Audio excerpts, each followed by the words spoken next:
Good morning, good morning, good morning, good morning, good morning, very good morning to all. Good morning Himanshu, Himanshu, Kewaljeet, Diljeet, Anjali, Rahul, Pawan, Nidhi, Parul, Mayank, Deepika, Preeti, Kirti, Ibrahim, Raunak, Nisha, Monika, Shyam, Gauri, Saroj, Himanshu, Sandeep, शुभोचित।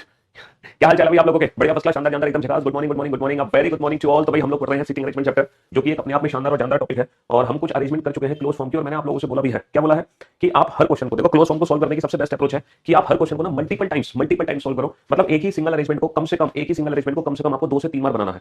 यहाँ पर हमें नए नए question की रिक्वायरमेंट नहीं होती है, यहाँ पर हमें रिक्वायरमेंट होती है हम एक ही क्वेश्चन की मल्टीपल टाइम्स प्रैक्टिस करें, है ना। जैसे हमने ये पहली अरेंजमेंट बनाई थी, समझ लो, ये वाली पहली अरेंजमेंट कहाँ गई, ये वाली पहली अरेंजमेंट हमने बनाई थी, तो इस अरेंजमेंट को कम से कम हमें 3 बार सॉल्व करना था। फिर हमने सेकंड अरेंजमेंट बनाई, ये वाली, इसको भी हमें लगभग 3 बार सॉल्व करना था, ठीक है। फिर हमने ये थर्ड अरेंजमेंट बनाई, इसको भी लगभग 3 बार सॉल्व करना था, मतलब बैक टू बैक। पता है उससे होता क्या है, जब हम एक ही क्वेश्चन को 2 2 3 3 बार सॉल्व करते हैं ना, तो पता है उससे होता क्या है? उससे होता यह है कि ये जो इतना बड़ा क्वेश्चन है ना, इस क्वेश्चन को पढ़ने की आदत हमें पड़ जाती है। हम हैबिचुअल हो जाते हैं कि ये जो सेंटेंस लिखे हैं, इन सेंटेंस का प्रैक्टिकली मीनिंग क्या है, समझ रहे हो। वरना हमें ना इन सेंटेंस का मतलब ही नहीं पता होता, हमें इनका मीनिंग समझने में ना बहुत समय लग जाता है। सिटिंग अरेंजमेंट में आधे से ज्यादा जो समय हमारा बर्बाद होता है वो क्वेश्चन को पढ़ने और समझने में होता है। लेकिन जब हम एक ही क्वेश्चन को 2 2 3 3 बार पढ़कर सॉल्व करेंगे, तो फिर हमें ना ये जो सेंटेंस लिखे रहते हैं इनका मीनिंग बहुत जल्दी समझ आ जाएगा, समझ रहे हो, बहुत जल्दी समझ आ जाएगा। तो ये चौथी अरेंजमेंट है मेरे भाई। 4 अरेंजमेंट हो गए और ये 5 अरेंजमेंट, तो टोटल कल मैंने आप लोगों को 5 अरेंजमेंट करा दी थी, है ना। टोटल हम 5 अरेंजमेंट कर चुके हैं। और मैं उम्मीद करता हूं, अच्छा अभी तक हमने जो पांचों अरेंजमेंट पढ़ी है, पांचों में से कोई भी ऐसी अरेंजमेंट नहीं थी जिसको हमने पॉसिबिलिटी के साथ सॉल्व किया हो। पांचों में से, है ना, पांचों में सर कैलेंडर चैप्टर में एक सेंचुरी से दूसरी सेंचुरी में जाने पर रिपीट होगा तब लीप ईयर होना चाहिए कि नहीं, मतलब एक सेंचुरी से दूसरी सेंचुरी में जाने पर रिपीट होगा तब लीप ईयर होना चाहिए कि नहीं। समझे नहीं आप क्या पूछना चाह रहे हैं? पूछना क्या चाह रहे हैं, आपका क्वेश्चन ही समझ नहीं आया हमें। हम्म। तो टोटल 5 अरेंजमेंट मैं बना चुका हूं आप लोगों के लिए। अब हम चलते हैं नेक्स्ट, छठी अरेंजमेंट पर, है ना। 5 अरेंजमेंट हम कर चुके हैं, अब आप लोग छठी अरेंजमेंट बनाओ, सिक्स्थ अरेंजमेंट। अच्छा अभी तक हमने जितनी भी अरेंजमेंट पढ़ी है बेटा, किसी भी अरेंजमेंट को हमने, है ना, पॉसिबिलिटी के साथ सॉल्व नहीं किया। हर अरेंजमेंट हमने एक सिंगल फिगर में सॉल्व करी है। लेकिन अब मैं आप लोगों को एक ऐसा क्वेश्चन कराऊंगा जिसमें हो सकता है आपको ना पॉसिबिलिटीज बनानी पड़े, हो सकता है मल्टीपल सर्कल बनाने पड़े। अब हम सिटिंग अरेंजमेंट के वो क्वेश्चन देखेंगे जिसमें हमें मल्टीपल सर्कल्स बनाने पड़ते हैं। अभी तक तो हमने एक सिंगल सिंगल सर्कल वाले क्वेश्चन किए, लेकिन आज से हम वो क्वेश्चन भी सीखेंगे जिसमें एक से ज्यादा सर्कल की जरूरत हमें पड़ जाती है, क्योंकि जरूरी नहीं है कि सिटिंग अरेंजमेंट के सारे क्वेश्चन एक ही सर्कल में सॉल्व होते हैं, ठीक है। सिटिंग अरेंजमेंट के सारे क्वेश्चन एक ही सर्कल में सॉल्व हुए जरूरी नहीं है ना। हाँ जी, सिटिंग अरेंजमेंट के सारे क्वेश्चन एक सिंगल सर्कल में सॉल्व हुए जरूरी नहीं है। कभी कभी क्वेश्चन को सॉल्व करने के लिए 2 2 अरेंजमेंट भी हमें बनानी पड़ जाती है, कभी कभी क्वेश्चन को सॉल्व करने के लिए 3 3 अरेंजमेंट भी हमें बनानी पड़ जाती है, ठीक है। हाँ जी बेटा, जब बैच कंप्लीट हो जाएगा तब भी डाउट रह जाएंगे तुम्हारे, तब तो डाउट बचनी नहीं चाहिए। और अगर रह भी जाए तो फिर आप क्या करो, हैं, आप डाउट सेक्शन में डाउट्स को भेज सकते हो। सेंचुरी करोड़ करने के लिए लीप ईयर होना चाहिए रिपीट कैलेंडर में। अरे यार तुम पता नहीं क्या पूछना चाह रहे हो, आधे बच्चों को तो अपने सवाल ही समझ नहीं आते। रिपीटेशन ऑफ कैलेंडर का कंसेप्ट होता है बेटा, 6 साल बाद और 11 साल बाद हमारा ईयर रिपीट करता है। लेकिन ये ट्रिक तब लगती है जब हम या तो एक ही सेंचुरी के अंदर घूम रहे हैं, या फिर हम उस सेंचुरी को क्रॉस कर रहे हैं जो सेंचुरी लीप ईयर है, तो ये ट्रिक काम करती है। वरना फिर ना मेन बेसिक कंसेप्ट हम अप्लाई करते हैं। अगर मान लो एक ऐसी सेंचुरी है जो लीप ईयर नहीं है और वो क्रॉस कर गए हम, तो फिर वहां पर 6 11 की जगह बेसिक कंसेप्ट यूज होता है। उन 2 ईयर का कैलेंडर सेम होता है जिन दोनों ईयर के बीच में जो ऑड डेज होते हैं वो 0 होते हैं, समझ लो। उन 2 ईयर का कैलेंडर सेम होगा जिनके बीच में ऑड डेज की वैल्यू 0 होगी।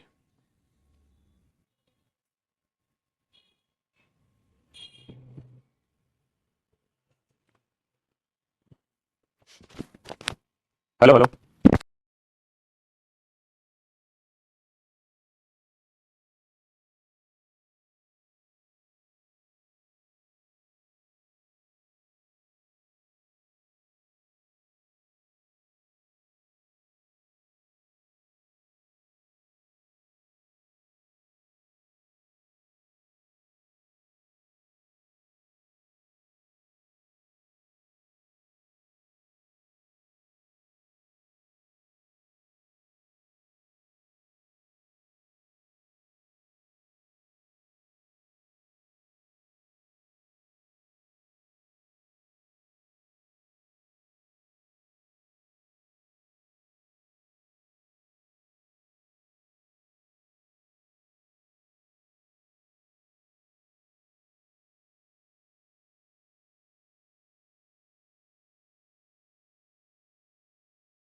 जीएसटी स्पेक्टर का वेट कितना होना चाहिए मुझे नहीं पता भैया, 48 किलो होना चाहिए, 26 किलो होना चाहिए, वेट कहां लिखा रहता है?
हाँ जी, बन गया क्वेश्चन। अच्छा, ये जो क्वेश्चन है ना, इसमें आप लोगों को सॉल्व ऐसा नहीं होगा ये क्वेश्चन सॉल्व, इसमें आपको पॉसिबिलिटीज बनानी पड़ेंगी, और बिना पॉसिबिलिटी बनाए क्वेश्चन सॉल्व हो ही नहीं सकता।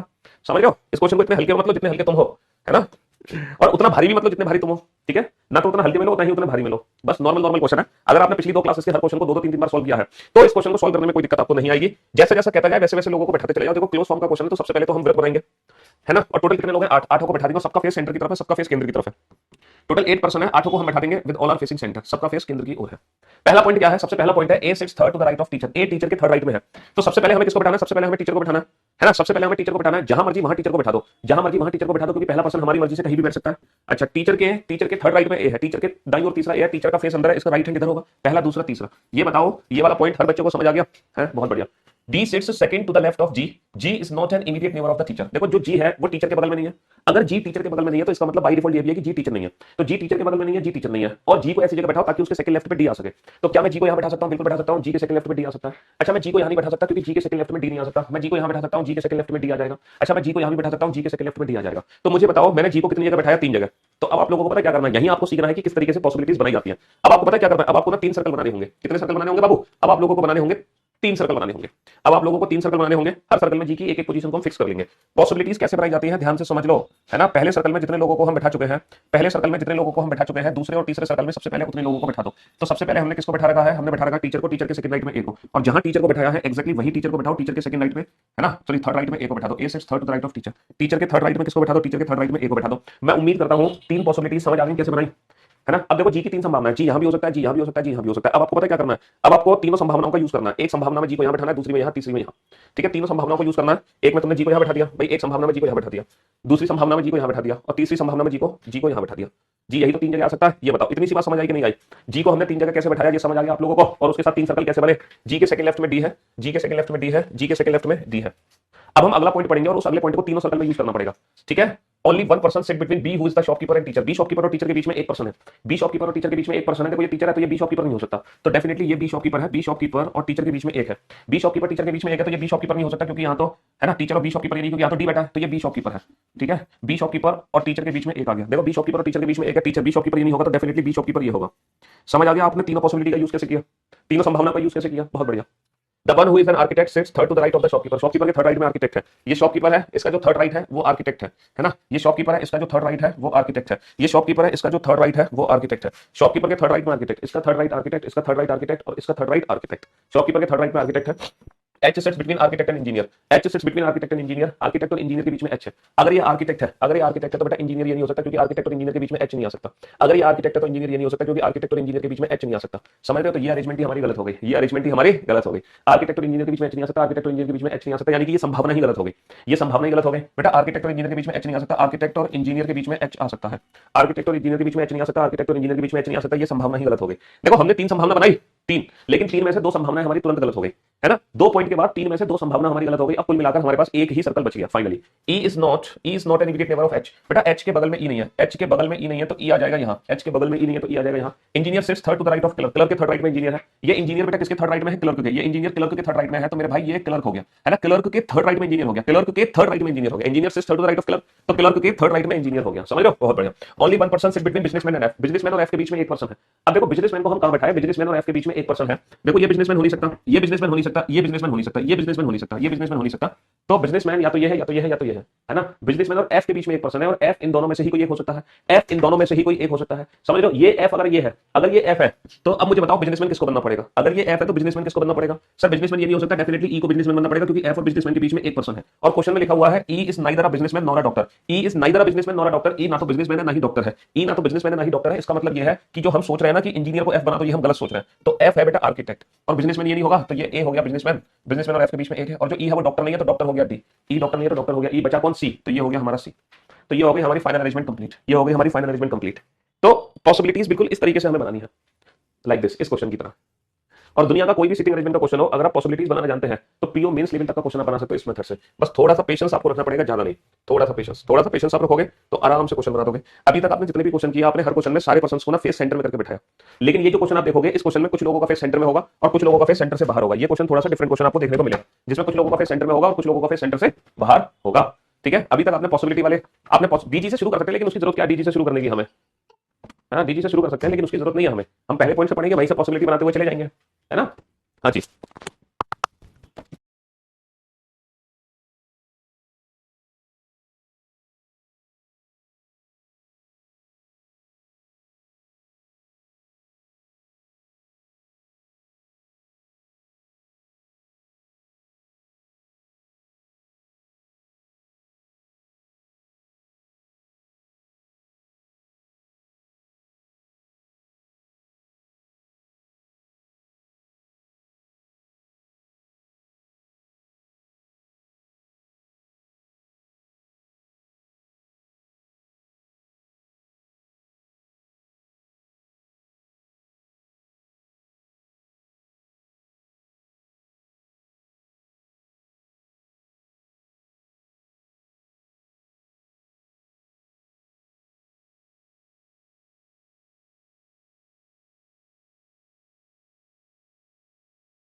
ई और ए का फेस बना दिया बेटा। आपकी बीओडी में क्लास 2 इन 2 पे देखता था, सिलेबस कंप्लीट हो चुका है, मेरा पीडीएफ से क्वेश्चन लगने आया था, अब लाइव देखना सोचा जरूरत ही नहीं है बेटा, बीओडी से कंप्लीट कर लिया तो लाइव देखने की जरूरत नहीं है। चलिए साहब, क्या इस क्वेश्चन को सॉल्व करने के लिए हमें पॉसिबिलिटीज बनानी पड़ेंगी, क्या इस क्वेश्चन को सॉल्व करने के लिए हमें पॉसिबिलिटीज बनानी पड़ेंगी, ये बताओ। 7 people ABCDEFG are sitting in a circle, 5 of them are facing the centre while 2 of them are facing opposite to the centre. 7 लोग वृत्त के चारों ओर बैठे हैं, है ना। लेकिन पता है इस तरीके से बैठे हैं कि 5 लोगों का फेस, 5 लोगों का फेस, 3 और 5 6 7, हाँ 7 लोग वृत्त के चारों तरफ इस तरीके से बैठे हैं कि 5 लोगों का फेस तो केंद्र की ओर है और 2 लोगों का फेस केंद्र से बाहर है। 2 लोग, हमें नहीं पता कि किसका फेस अंदर है किसका फेस बाहर, हमें पता ही नहीं है, तो हम क्या करेंगे कि बिना फेस के ही लोगों को बैठा देंगे, बिना फेस के। ठीक है, तो पहला पॉइंट क्या है, पहला पॉइंट है C sits third to the left of D and both are facing the centre, है ना। C sits third to the left of D, C D के बाईं ओर तीसरा है और दोनों का फेस केंद्र की ओर है। तो हम सबसे पहले डी को बैठा देंगे और डी का जो फेस है बेटा किधर है, डी का जो फेस है वो सेंटर की तरफ है, D is facing the centre, D का जो मुख है ना वो केंद्र की ओर है, डी का जो फेस है वो सेंटर की तरफ है, D is facing the centre, D का मुख केंद्र की ओर है ना, डी का फेस सेंटर की तरफ है, D is facing the centre and C sits third to the left of D, जो सी है वो डी के बाईं ओर तीसरा है। अब इसका बायां किधर होगा, इस साइड होगा भाई, इसका फेस अंदर है, इसका लेफ्ट इधर होगा, तो इसका लेफ्ट 1 2 3, ये इसका लेफ्ट हो गया और दोनों का जो फेस है वो केंद्र की ओर है, दोनों का जो फेस है वो केंद्र की ओर है ना। अब भी समझ, देखो पहले तो ये चैप्टर बिल्कुल समझ नहीं आता था, लेकिन क्या अभी भी ये चैप्टर आपको समझ नहीं आ रहा, क्या पहली क्लास में जो क्वेश्चन कराया आपको समझ नहीं आया, क्या दूसरी क्लास में जो हमने 4 अरेंजमेंट बनाई वो आपको समझ नहीं आई है। अगर आपका आज डायरेक्ट, अगर आप आज तीसरी क्लास में जंप कर गए तो बेटा गड़बड़ है। पहली क्लास में जो क्वेश्चन कराया उसको आपको कम से कम 2 बार सॉल्व करना है, दूसरी क्लास में जो क्वेश्चन कराए थे मैंने आपको हर क्वेश्चन को कम से कम 3 बार सॉल्व करना है, और आज की क्लास में जो क्वेश्चन करा रहा हूं आप घर पे जब आप इस क्वेश्चन को लगाओगे ना दोबारा से, तो आप कम से कम 3 बार इसको भी सॉल्व करोगे, कम से कम 3 बार, है ना। ये वाला क्वेश्चन जब आप घर पे दोबारा लगाओगे ना तो आप इस क्वेश्चन को कम से कम 3 बार सॉल्व करोगे, कम से कम 3 बार, है ना। हाँ जी, चलिए साहब, तो हम कहां पहुंचे थे, सी और डी दोनों का फेस अंदर में था, है ना। तो सी को डी के थर्ड लेफ्ट में हमने बैठा दिया। Next, E is neither an immediate neighbour of D, आपके नाम से कोचिंग खुलवा, इनोवेशन करने आओगे ना, hats off to, thank you so much. C D के बाईं ओर तीसरा है और दोनों का मुख केंद्र की ओर है, बहुत बढ़िया। अगला point, E is neither an immediate neighbour of D nor of C. जो ई है ना तो वो डी के बगल में है ना ही सी के बगल में है। ई जो है ना तो डी के बगल में है ना सी के बगल में है भैया। ई जो है ना तो डी के बगल में है ना सी के बगल में है। तो फाइनली ई आएगा कहां, ना तो डी के बगल में ना सी के बगल में। तो फिर मैं ई को कहां बैठाऊंगा सर, यहीं बैठाऊंगा ई को। बहुत बढ़िया। यहां तक कोई तकलीफ किसी को, किसी भी प्रकार की कोई तकलीफ बताओ? कोई तकलीफ नहीं है, कोई तकलीफ नहीं है। The one sitting exactly between D and F is facing opposite to the centre. जो डी और एफ के बीच में है उसका फेस ना केंद्र से बाहर की ओर है। जो डी और एफ के बीच में है उसका फेस केंद्र से बाहर की ओर है। अच्छा ये बताओ, जो डी और एफ के बीच में, डी और एफ, एफ को मैं यहां नहीं बैठा सकता, तो जो डी और एफ के बीच में है, जो डी और एफ के बीच में है उसका फेस केंद्र से बाहर की ओर है। जो डी और एफ के बीच में है उसका फेस केंद्र से बाहर की ओर है। बहुत बढ़िया। G sit third to the right of A and G is facing the centre. G जो है ए के थर्ड राइट में है, लेकिन जी का फेस सेंटर में होना चाहिए। जी ए के थर्ड राइट में है, क्या मैं ए को यहां बैठा सकता हूं? ए के थर्ड राइट में जी आना चाहिए, क्या मैं ए को यहां बैठा सकता हूं? सर यहां पर ए के बैठने की दो संभावना है, या तो ए का फेस अंदर है या फिर बाहर। अगर ए का फेस अंदर है, अगर ए का फेस अंदर है तो क्या इसके थर्ड राइट में जी आ सकता है? इसका थर्ड राइट 1 2 3, सर यहां पे जी नहीं आ सकता। अगर मैं ए का फेस अंदर लेता हूं तो इसके थर्ड राइट में जी नहीं आ सकता। अच्छा अगर मैं इसका फेस बाहर लूं तो, अगर मैं इसका फेस बाहर लूं तो इसके थर्ड राइट में आ सकता है जी, इसका थर्ड राइट 1 2 3 नहीं सर। कुल मिलाकर जो ए है वो यहां आ ही नहीं सकता। ना तो ए का फेस अंदर आ सकता है, ना ही ए का फेस बाहर। कुल मिलाकर ए इस जगह पे नहीं बैठ सकता, क्योंकि उसके थर्ड राइट में जी आ नहीं पा रहा, आ ही नहीं पा रहा। चलिए साहब, छठे क्वेश्चन को घर पे दोबारा से सॉल्व करना अपने आप 3 बार। क्या मैं ए को यहां बैठा सकता हूं? सर ए को यहां बैठाओ फेस बाहर मान के। सर ए का फेस बाहर है, हमने माना कि ए का फेस बाहर है, तो क्या इसके थर्ड राइट पे जी आ सकता है? इसका फेस बाहर है, इसका थर्ड राइट 1 2 3, सर यहां पे जी नहीं आ सकता, यहां पे डी है। इसका फेस बाहर है, इसके थर्ड राइट पे जी नहीं आ सकता क्योंकि यहां पे डी है। अगर मैं इसका फेस अंदर मान लूं, अगर मैं इसका फेस अंदर मान लूं तो क्या इसके थर्ड राइट पे जी आ सकता है? नहीं आ सकता। क्यों नहीं आ सकता? क्योंकि जी का फेस ना अंदर है बाबू, जी का फेस बाहर नहीं है। तो कुल मिलाकर जो ए है वो ना तो यहां आ सकता है ना ही यहां आ सकता। ए इन दोनों में से कहीं नहीं आ सकता। तो फिर फाइनली ए यहां आएगा और उसके थर्ड राइट पे जो जी आएगा, उसका थर्ड राइट 1 2 3 वो यहीं आएगा और जी का फेस अंदर। इस पॉइंट को समझो कि ए को मैंने वहां पे क्यों बैठाया।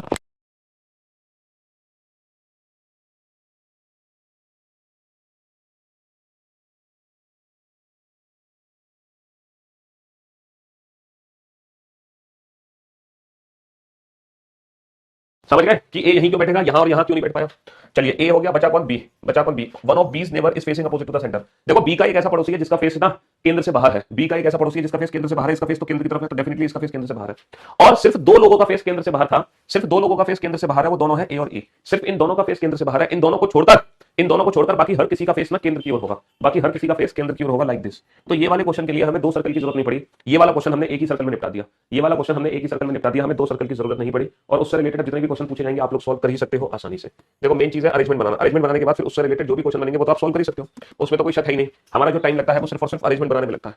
ठीक है, अरेंजमेंट से रिलेटेड क्वेश्चन कैसे बनते हैं ये हमने पहली दो क्लासेस में सीखे हैं भाई। पहली दो क्लासेस हमें यही सिखाने के लिए थी, अरेंजमेंट बनाने के बाद उससे रिलेटेड क्वेश्चंस को हमें सॉल्व कैसे करना है ना? हाँ जी। कति जहर बढ़ाते हैं। चलिए बनाइए इस क्वेश्चन को।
हाँ जी, बन गया क्वेश्चन भाई? क्यों भाई? चलो थोड़ा सा हम भी स्पेस ले लेते हैं क्वेश्चन को बनाने के लिए। A B C D E F G H are sitting around a square table facing the center in such a way that four of them sit at the four corner of the square while four sits in the middle of each of the four side। चार लोग बैठे हैं कोने में, चार लोग बैठे हैं भुजा के मध्य में, और सबका जो फेस है वो सेंटर की तरफ है। सबका जो फेस है वो सेंटर की तरफ है। All are facing the centre. पहला पॉइंट क्या है? सबसे पहला पॉइंट है A sits second to the right of F, F sits in the middle of one of the sides of the table. F को टेबल के बीच में कहीं भी बिठा दो, एफ को टेबल के बीच में या तो यहां बिठा दो, यहां बिठा दो, यहां बिठा दो, या जहां मर्जी वहां बिठा दो। पहला व्यक्ति तो अपनी मर्जी से कहीं भी बैठ सकता है। और A sits second to the right of F, F के सेकंड राइट पे ए है, एफ के दाईं ओर दूसरा कौन है? एफ का दायां इधर होगा, एफ का राइट हैंड इधर होगा, एक दो, एफ के सेकंड राइट पे ए है। G who doesn't sit at any of the corner, G corner में नहीं बैठा है, यानी कि जी जो है वो मिडल में ही बैठा है ना। G who doesn't sit at any of the corner of the table sit second to the right of D. G यहां बैठा है, लेकिन जी को ऐसी जगह बताओ ताकि वो डी के सेकंड राइट में हो। क्या मैं जी को यहां बैठा सकता हूं? कभी नहीं बैठा सकता, क्योंकि ये डी के सेकंड राइट में नहीं आएगा, ये ए के सेकंड राइट में आएगा। तो डेफिनेटली जी ये है और ये डी है, और ये डी के सेकंड राइट में जी आ गया, ये डी के सेकंड राइट में जी आ गया। बहुत बढ़िया। तो पहले दो पॉइंट का यूज करते ही, चार लोग बैठ गए, चारों भुजा के मध्य में बैठ गए, है ना। बहुत बढ़िया। Only 2% sit between D and B. बेटा डी और बी के बीच में दो लोग हैं, तो डी और बी को मैं यहां भी बैठा सकता हूं, डी और बी के बीच में दो लोग हैं, डी और बी के बीच में दो लोग हैं, बी को मैं यहां भी बैठा सकता हूं, डी और बी के बीच में दो लोग हैं, बट पता नहीं है बी को यहां बैठाऊंगा यहां। C is not immediate neighbour of G, C G का इमीडिएट नेबर नहीं है, तो सी को यहां और यहां कहीं भी बैठा सकते हैं, है ना। H second to the left of B, B के सेकंड लेफ्ट में एच है, बी यहां है तो एच यहां आएगा, बी यहां तो एच आएगा। तो मुझे एक लग रहा है कि क्यों ना हमें पॉसिबिलिटी बना लेनी चाहिए, क्योंकि बाकी के जो सारे पॉइंट्स हैं वो इन्हीं से रिलेटेड है। तो फटाफट से पॉसिबिलिटी बना लो, फटाफट से पॉसिबिलिटीज बना लो। जितने लोगों को बैठा चुके हो उतने लोगों को बैठा दो, एफ ए डी जी। अब जो पॉसिबिलिटी बनाओगे बेटा वो किसके नाम की बनाओगे? पॉसिबिलिटी बनाएंगे हम बी की, डी और बी के बीच में दो लोग हैं, बी को यहां भी बैठा सकता हूं, बी को मैं यहां भी बैठा सकता हूं। Only two people sit between D and B, तो डी और बी के बीच में दो लोग हैं, डी और बी के बीच में दो लोग हैं। C is not immediate neighbour of G, बेटा सी जी के बगल में नहीं है, तो सी यहां आ गया, सी यहां और यहां कहीं भी आ सकता है, सी यहां और यहां कहीं भी आ सकता है। H sit second to the left of B, B के सेकंड लेफ्ट में एच है, देखो बी है, बी के सेकंड लेफ्ट में कौन है? बी के सेकंड लेफ्ट में एच है, बी के सेकंड लेफ्ट में कौन है? बी के सेकंड लेफ्ट में एच है। अब लास्ट पॉइंट बचा, E is not an immediate neighbour of G and F. E ना तो जी के बगल में है, ई ना तो जी के बगल में है, ई ना ही एफ के बगल में है। अगर एफ के बगल में ई नहीं आएगा, अगर एफ के बगल में ई नहीं आएगा तो ई यहां आएगा और सी यहां आएगा। अगर देखो यहां हमारी मजबूरी है कि ई को जी के बगल में बैठा दिया, तो ये अरेंजमेंट गलत हो गई, तो फाइनली हमारी ये अरेंजमेंट सही है, फाइनली हमारी ये अरेंजमेंट सही है, फाइनली हमारी ये अरेंजमेंट सही है। हाँ अगर मैं लास्ट पॉइंट पढ़ लेता, अगर मैं लास्ट पॉइंट पढ़ लेता तो मुझे पॉसिबिलिटीज बनाने की जरूरत नहीं पड़ती। जैसे ये वाला जो पॉइंट था ना, ये वाला पॉइंट देखो यहाँ तक तो हो ही गया था, और यहाँ तक हम कितने लोगों को बैठा चुके थे? हम चार लोगों को बैठा चुके थे, है ना। हम देखो चार लोगों को बैठा चुके थे यहाँ तक, ठीक है। फिर डी और बी के बीच में दो लोग हैं, डी और बी के बीच में दो लोग हैं, C is not immediate neighbour of G. H अगर लास्ट वाला पॉइंट पढ़ो, E is not an immediate neighbour of G और एफ। ई ना तो जी के बगल में है, ई ना तो एफ के बगल में है, तो डेफिनेटली ई यहाँ आएगा, ई ना तो जी के बगल में है ना ही एफ के बगल में, तो ई को बैठा दिया, है ना। C is not immediate neighbour of G. अब देखो सी जो है वो जी के बगल में नहीं है, जी के बगल में नहीं है सी, जी के बगल में नहीं है सी, जी के बगल में नहीं है, तो सी यहाँ आ गया। अच्छा अब डी और बी के बीच में दो लोग हैं, तो डी और बी यहाँ नहीं आ सकता, तो बी यहाँ आ गया, है ना। और बी के सेकंड लेफ्ट में कौन आ गया? एच, ये खत्म। तो हम सही कहा आपने, जरूरी नहीं था कि ये पॉसिबिलिटी बनाते, लेकिन उसमें फिर हमें क्या करना होता? पहले दो पॉइंट के बाद सीधा फिर हमें ये वाला पॉइंट पढ़ना होता, फिर ये वाला, फिर ये वाला, तब जाके हम क्वेश्चन बना पाते, है ना। तो आप पॉसिबिलिटी बनाओ ना बनाओ कोई फर्क नहीं पड़ता, लेकिन एग्जाम में अगर हम पॉसिबिलिटी तुरंत बना लेते हैं ना, तो हमारे अंदर एक ना कॉन्फिडेंस बना रहता है। पता है क्यों? क्योंकि फिर हमें लगता है कि हाँ हम सारे पॉइंट्स का सही सही इस्तेमाल करते जा रहे हैं। तो पॉसिबिलिटी बनाने से कॉन्फिडेंस आ जाता है, क्योंकि फिर हमें लगता है हमने कोई भी पॉइंट छोड़ा नहीं है। अब यहाँ पर हमें क्या करना पड़ा था? तीन चार पॉइंट हमें छोड़ने पड़े, तो एग्जाम में हम इतना पेशेंस नहीं रख सकते कि इन पॉइंट्स को हम छोड़े।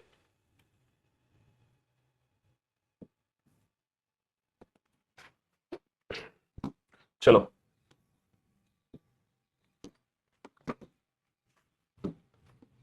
बनाओ इस क्वेश्चन को, सॉल्व करो। हाँ जी बनाओ।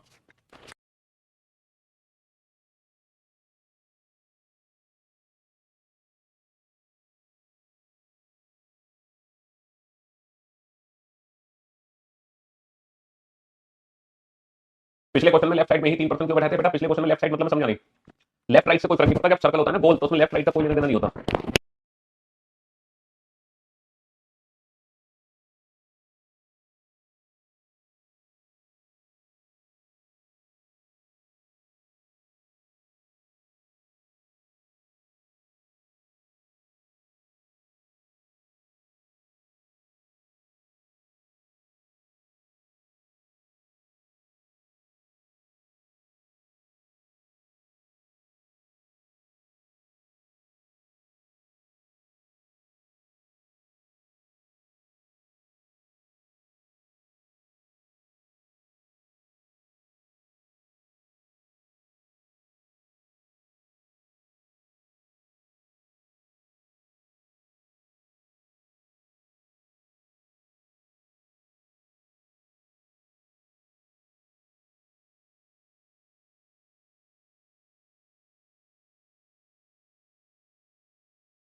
पेपर में बेटा इतना समय नहीं होता कि क्वेश्चन को पहले पूरा पढ़ोगे। तुम सोच रहे हो पहले ऊपर भी पढ़ लिया फिर नीचे भी पढ़ लिया।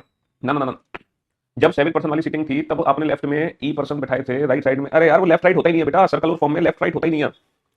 वो पॉइंट के अकॉर्डिंग बैठाए होंगे, जो इन्फॉर्मेशन होगी ना उसके अकॉर्डिंग।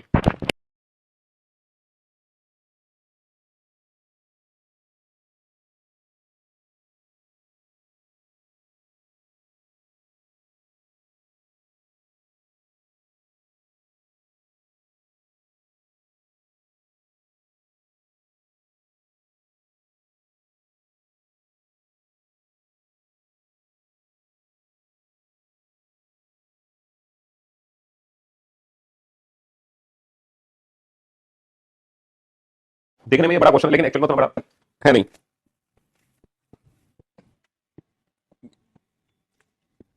ये सिर्फ दिखने में बड़ा लग रहा है।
बना फटाफट से बेटा जल्दी से। हाँ जी।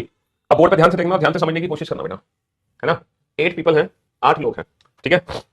और कहां बैठे हैं वो? सर्कल के चारों तरफ बैठे हैं, फेसिंग सेंटर, सबका फेस सेंटर की तरफ है। 8 लोग हैं, सबका फेस केंद्र की ओर है, सभी वृत्त के चारों तरफ बैठे हैं। 1 2 3 4 5 6 7 8। 8 आठों के आठों का फेस सेंटर की तरफ है, समझ लो। हाँ जी। नेक्स्ट, पहला पॉइंट है M is sitting third to the left of O. M O के बाईं ओर तीसरा है, तो पहले किसको बैठाओगे? ओ को। जहां मर्जी वहां बैठा दो ओ को, मैंने यहां बैठा दिया। एम ओ के बाईं ओर तीसरा है, ओ का बायां इस साइड होगा, तो 1 2 3। एम ओ के बाईं ओर तीसरा है, M is third to the left of O. ठीक है, बहुत बढ़िया, बहुत बढ़िया। डॉक्टर एम के तुरंत दाईं ओर है। Doctor is to the immediately right of M, doctor is to the immediately right of M. M के इमीडिएटली राइट हैंड पर कौन है? डॉक्टर। डॉक्टर जो है एम के तुरंत दाईं ओर है। And M is not a reporter, but जो एम है वो रिपोर्टर नहीं है, एम रिपोर्टर नहीं है।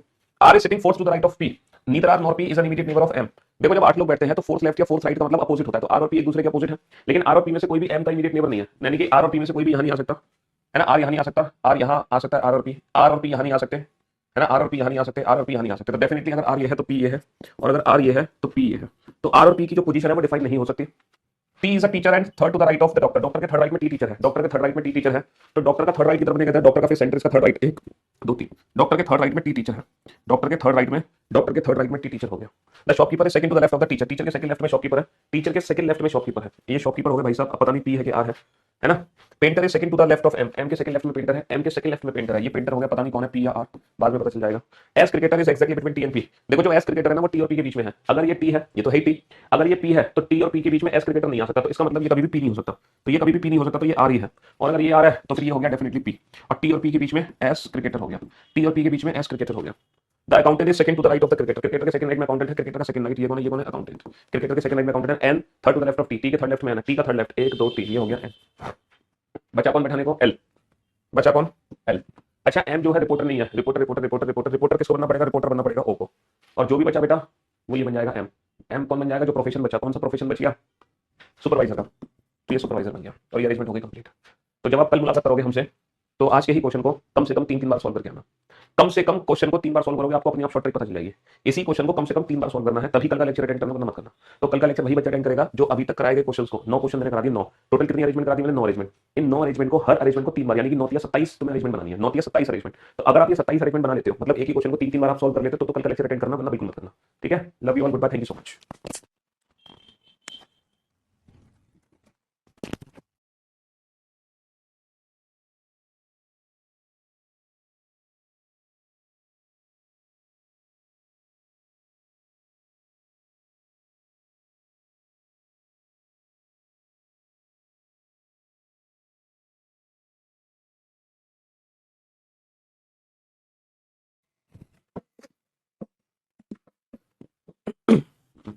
Good morning good morning good morning good morning good morning very good morning to all. Good morning Anjali, Arjun, Varsha, Nidhi, Parul, Toofan, Keval, Sandeep, प्रशांत, राहुल, विशाल, खुशबू, हिमांशु, छोटू, मेघेंद्र, कृष्णा, मेघा, सागर, शुभोजीत, अभिषेक, पारस, संदीप, राहुल, निधि, पवन, श्याम, गौरी, छोटू, दीपिका, प्रिया, आलोक, निधि, शिवम, निशा, प्रिंसी, सागर, गोस्वामी, नानक। क्या हाल चाल है भाई आप लोगों के? बढ़िया, फर्स्ट क्लास, शानदार, शानदार, एकदम झकास। Good morning good morning good morning, very good morning to all. Good morning. तो भाई हम लोग पढ़ रहे थे सीटिंग अरेंजमेंट चैप्टर, और सीटिंग अरेंजमेंट चैप्टर में मैंने आप लोगों को करीबन 8 या 9 अरेंजमेंट करा दिया, और मैंने ये भी बोला था आप लोगों को कि अगर आप आज का लेक्चर अटेंड करना चाहते हैं, तो आपको क्या करना होगा, जितनी भी अरेंजमेंट मैंने आप लोगों को कराई है, जितनी भी अरेंजमेंट कराई है, उन सारी अरेंजमेंट का आपको कम से कम 3-3 बार सॉल्यूशन करना पड़ेगा।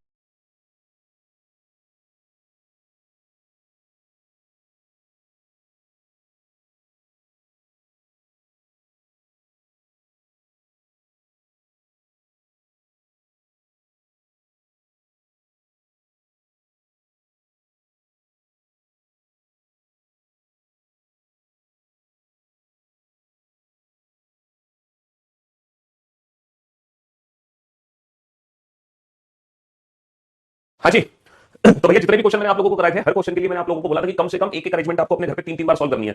और मैं उम्मीद करता हूं, ये जो 9 क्वेश्चन मैंने आप लोगों को दिए थे, मैं उम्मीद करता हूं कि आप में से शायद 2-4 ऐसे बच्चे होंगे जिन्होंने इन 9 क्वेश्चन को अपने घर पे वाकई में 3-3 बार सॉल्व किया होगा। बाकी किसी के पास इतना समय नहीं होगा कि कोई सॉल्व भी कर पाए, क्योंकि आप लोग बहुत बिजी हैं, आप लोगों की लाइफ बहुत बिजी है भाई, है ना। इतनी बिजी लाइफ है आप लोगों की, और एक ही क्वेश्चन को 3 बार सॉल्व करने का तो मतलब ही नहीं बनता आपके लिए, है। आपके पास इतना समय कहां है? आपने एक बार क्वेश्चन सॉल्व कर लिया, आपके लिए कोई बहुत बड़ी बात है। 3 बार तो सर क्वेश्चन भूल ही जाओ, है। क्यों भाई? आप लोगों ने एक बार क्वेश्चन सॉल्व कर लिया, ये आपके लिए बहुत बड़ी बात है। अगर आप इस तरीके से सीटिंग अरेंजमेंट पढ़ोगे तो बेटा फिर जो अच्छे लेवल के क्वेश्चन होंगे ना सीटिंग अरेंजमेंट में, वो आप बना नहीं पाओगे, और वो कॉन्फिडेंस आपके अंदर फिर सीटिंग अरेंजमेंट को लेकर कभी नहीं आएगा। अगर आप सीटिंग अरेंजमेंट चैप्टर में कॉन्फिडेंस हासिल करना चाहते हैं तो उसका बस एक ही तरीका है, एक क्वेश्चन पकड़ो और उसी क्वेश्चन को 3-3 बार सॉल्व करो, आपके अंदर खुद ही कॉन्फिडेंस आ जाएगा। ठीक है सर, मैंने आपकी सारी बुक खत्म कर दिया है, अब कहां से क्वेश्चन बनाए? ऐसा हो ही नहीं सकता, इट्स इम्पॉसिबल। ये असंभव है कि आप मेरी किताब का हर एक क्वेश्चन, हर एक टॉपिक का बना लो, ऐसा हो ही नहीं सकता। आप झूठ बोल रहे हैं। तो पहले बेटा आप मेरी किताब के सारे क्वेश्चन बनाओ, उसके बाद मुझसे बात करना। ऐसा हो ही नहीं सकता कि हम बुक का हर एक सिंगल क्वेश्चन प्रैक्टिस कर लें, हर एक सिंगल क्वेश्चन। और अगर ऐसा कर लिया है, ऐसी है ना, हो सकता है ऐसा संभव अगर आपने किया है, तो फिर आप लोग मेरे टेलीग्राम चैनल से वो 100 प्रैक्टिस सेट उठा लो, और आप फिर वो 100 प्रैक्टिस सेट की प्रैक्टिस कर लो अच्छे से। वो जो 100 प्रैक्टिस सेट मैंने डाली हुए हैं ना अपने चैनल पे, उस 100 प्रैक्टिस सेट की प्रैक्टिस कर लो। ठीक है, उन 100 प्रैक्टिस सेट की प्रैक्टिस कर लो अच्छे से, अगर आपने वाकई में अपनी किताब लगा डाली तो। ठीक है, राकेश सर क्लास क्यों नहीं ले रहे? क्लास लेते होंगे राकेश सर, क्यों नहीं ले रहे हैं? कल तो क्लास ले रहे थे जब हमसे मुलाकात हुई थी सर जी। किसी पर्टिकुलर बैच में नहीं ले रहे होंगे क्लास।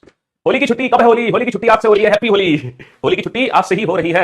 आज वैसे भी वीकेंड का बार है, आज वीकेंड का बार है बेटा, सैटरडे संडे तो हम क्लास लेते नहीं है। तो होली की छुट्टी होगी आपकी मंडे को, होली की छुट्टी होगी आपकी ट्यूसडे की, और होली की छुट्टी हो सकता है वेडनेसडे की भी हो, लेकिन वो अभी मैं डिसाइड नहीं कर सकता। पहले मैं मंडे को होली खेलूंगा अलीगढ़ में, तो मंडे को मैं कितनी होली खेलूंगा वो उस पर डिपेंड करता है कि फिर मैं अलीगढ़ से ट्यूसडे को वापस आऊंगा या वेडनेसडे को आऊंगा। अगर मैं ट्यूसडे को वापस आ गया तो वेडनेसडे आपकी क्लास कंटिन्यू हो जाएगी, और अगर मैंने बहुत ज्यादा होली खेल ली, ठीक है, तो फिर भैया हम अपने घर से वेडनेसडे को वापस आएंगे दिल्ली, तो फिर आपकी क्लास थर्सडे से लगेगी। तो वो डिपेंड करेगा होली वाले दिन, तो आपको अपडेट हो जाएगा उसी समय, मैं उसी समय अपडेट करूंगा। मंडे ट्यूसडे तो छुट्टी कंफर्म है आपकी, मंडे ट्यूसडे तो छुट्टी कंफर्म है। वेडनेसडे की छुट्टी आपके लिए ऑप्शनल है, हो भी सकती है और नहीं भी हो सकती, वो डिपेंड करेगा हमारी होली पर कि हमारी होली रही कैसी। चैप्टर वाइज प्रैक्टिस अपने यूट्यूब चैनल पर हम होली के बाद शुरू करेंगे, आफ्टर होली। आफ्टर होली, होली के बाद अपने यूट्यूब चैनल पर प्रैक्टिस शुरू करेंगे हम, practice session, regular practice session after Holi. भैया साल में एक ही तो त्योहार है जो हमारा फेवरेट है, होली, है ना। मेरे सारे फेस्टिवल्स में से सबसे फेवरेट फेस्टिवल है होली। Like holy. सबसे बढ़िया त्योहार लगता है मेरे को होली, पर्सनली। दिवाली से भी ज्यादा अच्छा लगता है। दिवाली पर तो लोग घर पे बोर होते रहते हैं, कुछ होता जाता है नहीं, है। पूजा कर ली, मिठाई खा ली, बस खत्म कहानी। असली तो होली होती है। हम्म अब सिक्स का जीएस का नेक्स्ट क्लास कब आएगा? आया तो हुआ है बैच भाई, बैच आया तो हुआ है, क्यों नहीं आया हुआ बैच? आप उस बैच को ज्वाइन करो।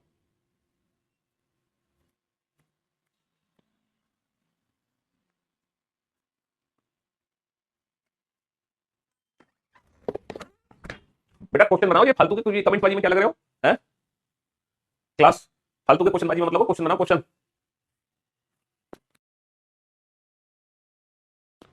कमेंट्स करके टाइम पास करने की कोशिश मत करो।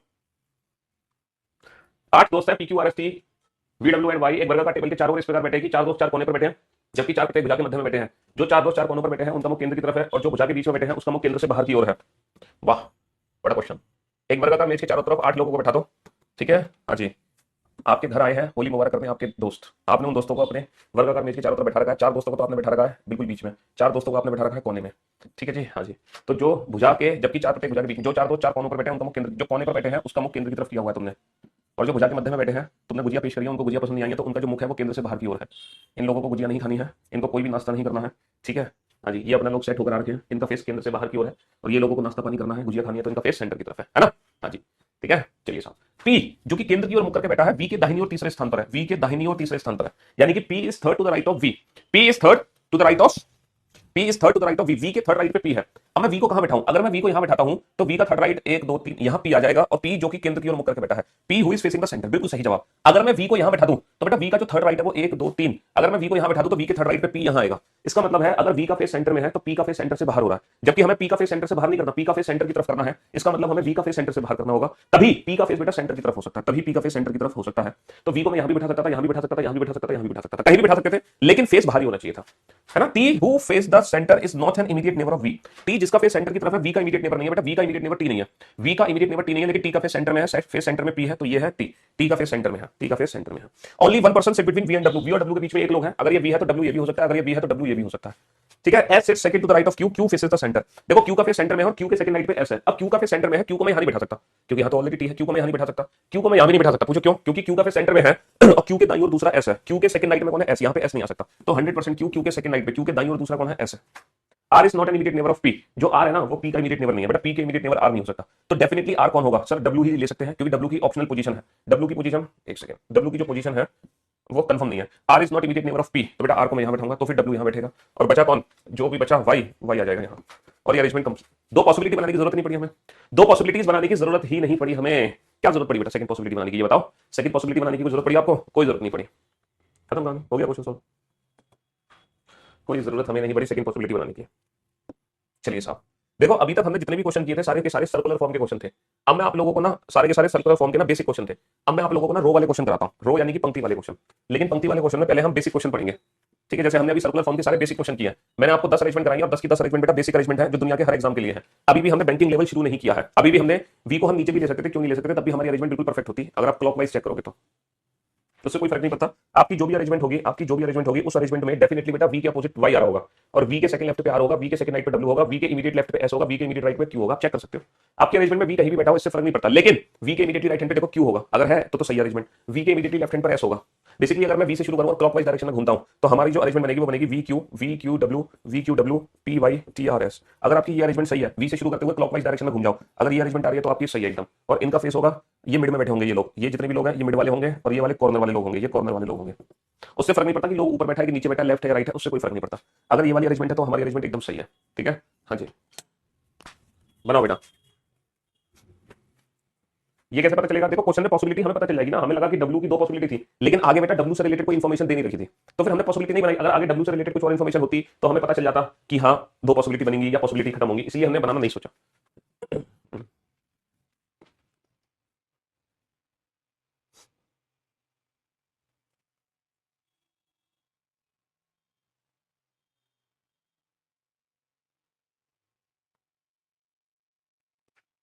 बनाओ फटाफट से क्वेश्चन को, जल्दी से सॉल्व करो, और हर बच्चे का ये क्वेश्चन सॉल्व होना चाहिए।